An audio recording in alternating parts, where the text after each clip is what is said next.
Have you ever wondered how the world changed so much in the last century? How did we get new states? Around 1900, many countries were ruled by others, but as time passed, these colonies fought for their freedom. When they finally became independent, new countries were born.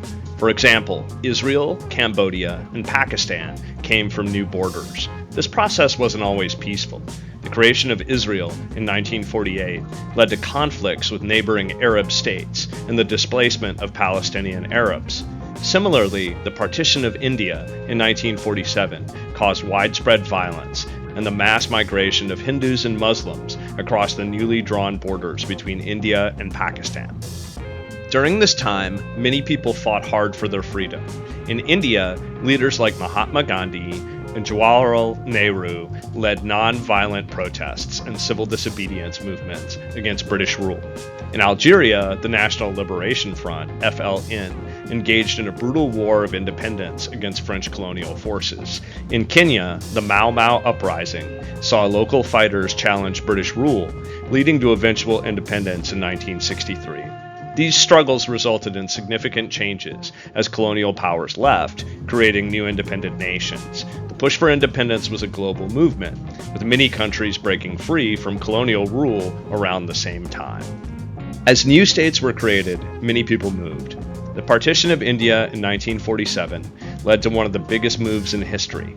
Millions of Hindus moved to India, and millions of Muslims moved to Pakistan, seeking safety and a new life. These massive migrations were not just about moving, they were about survival and finding a place where people felt they belonged. The 1947 partition saw approximately 14 million people displaced and resulted in significant communal violence, with estimates of around 1 to 2 million deaths.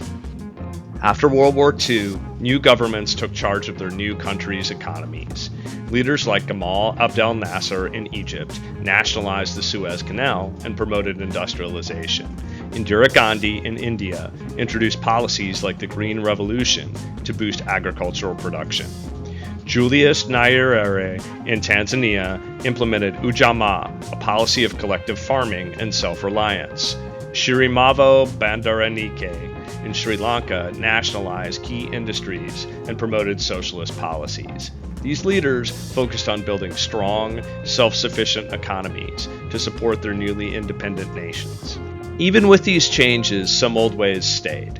New countries still traded a lot with their former rulers.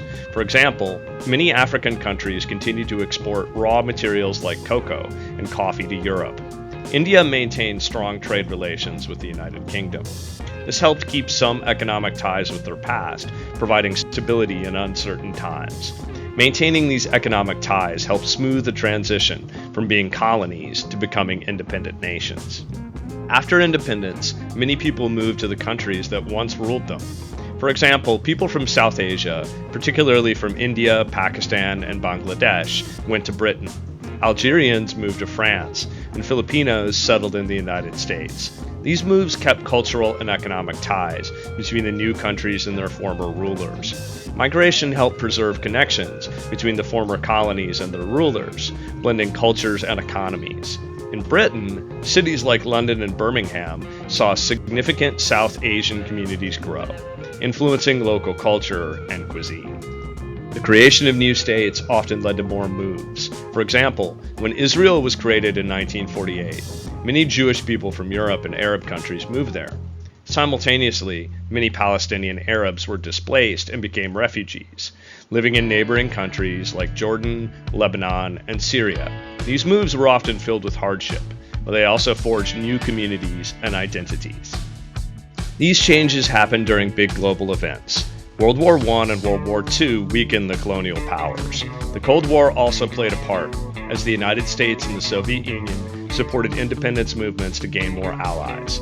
For instance, the U.S. supported the independence of the Philippines in 1946 and later backed various movements in Africa and Asia to counter Soviet influence. The global context of wars and political rivalries influenced the pace and nature of decolonization.